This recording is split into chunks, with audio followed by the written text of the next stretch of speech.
Jeff Jarrett told UFC officials that the television deal with Fox Sports Network has been finalized. This is what I was talking about like a couple episodes ago. Yeah. Jarrett met with UFC officials 3 weeks ago in Las Vegas at the site of the UFC pay-per-view event. Jarrett pitched the idea of doing an inter-promotional angle and some cross-promotional opportunities. It's wild to think of like UFC on the level of 2004 NWA-TNA at this stage, isn't it?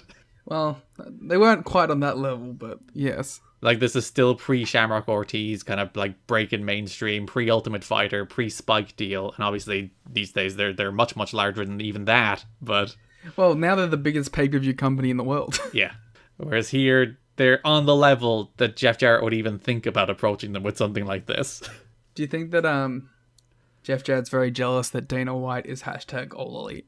That he's pals with TK, having dinner. Oh, he's TK's best friend. Mocking Vince McMahon for running Vegas.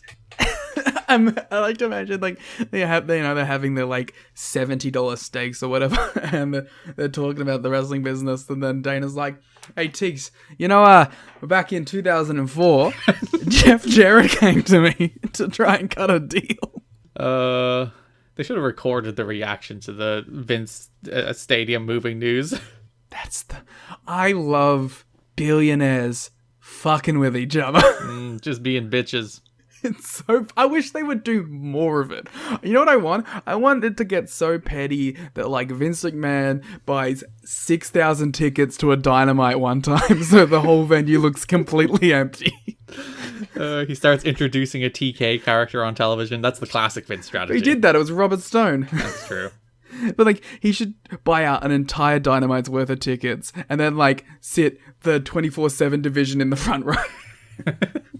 I want that. I want that pure, unadulterated pettiness. We already get a little bit of it with TK tweeting, which is the best. But I want more. Bring it up. I need more. You used to get Vince doing that in the 90s when it's like, oh, the horrible WCW are rooting us. Billionaire Ted. Yeah, there's the Billionaire Ted skits. But even like in the media, he'd be like, this horrible, evil company with all the Turner money is trying to hold us, the small underdog, down. They still do that.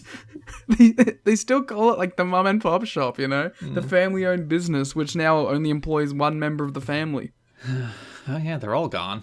Like, somehow Triple H has made it, but all the rest of them are gone. He's still hanging around.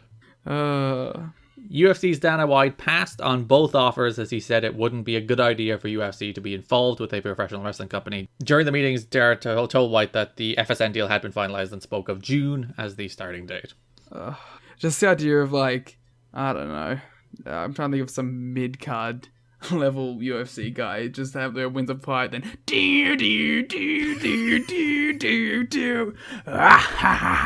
Jarrett comes out, swings the fucking guitar in the middle of the octagon. You're describing something that would rule, to be frank. Yeah, actually, you know what? Take it back. During the big like stare off with Shamrock and Ortiz. It is like quite interesting that UFC have never gotten involved with pro wrestling in any regard, even when their fighters have actively crossed over with pro wrestling. There's been like little bits where, like, you know, Hulk Hogan announced that they were going to Mondays at a UFC show, which was like Spike TV crossover stuff more than TNA UFC crossover stuff. So there's like been little bits and bobs of that. They did the Taker Lesnar stare down. Oh, they did do that. I totally forgot about that. Mm-hmm. So yeah, Dana White's a hypocrite. He should have followed Jeff Jarrett here if he was going to do that. But that was the only time they ever did something. Was they did the Taker Lesnar, like, we doing this? Should have done that in the octagon. Yeah, they should have let Taker go in the octagon. He's the best pure striker in WWE history. He would have just thrown one punch and Lesnar would have been down. Michael Cole wouldn't lie to us. They've said it multiple times. Yeah. Congratulations to Michael Cole, 25 years in WWE, by the way. I only know that because it showed up on my YouTube.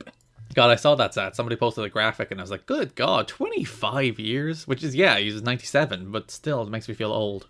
Yeah, well, imagine dealing with that for 25 years. He's been dealing with that for as long as you've been alive. For longer. Frankly, detestable. It's funny, like, when you ever see, like, a Michael Cole interview and he's sitting in his gamer chair at home. And you're like, this guy rules. And he has managed to be like one of the few people to be in that play-by-play chair without being ousted at pretty much any stage. I was talking about his like at-home gamer chair. If you ever see an interview with him where he's like doing an at-home interview, he has like this giant gamer chair. Why are you obsessed with his gamer chair? He's a gamer. It has like cup holders and stuff in it. It's that level of gamer chair. I appreciate it. It's very practical. Oh, he is married.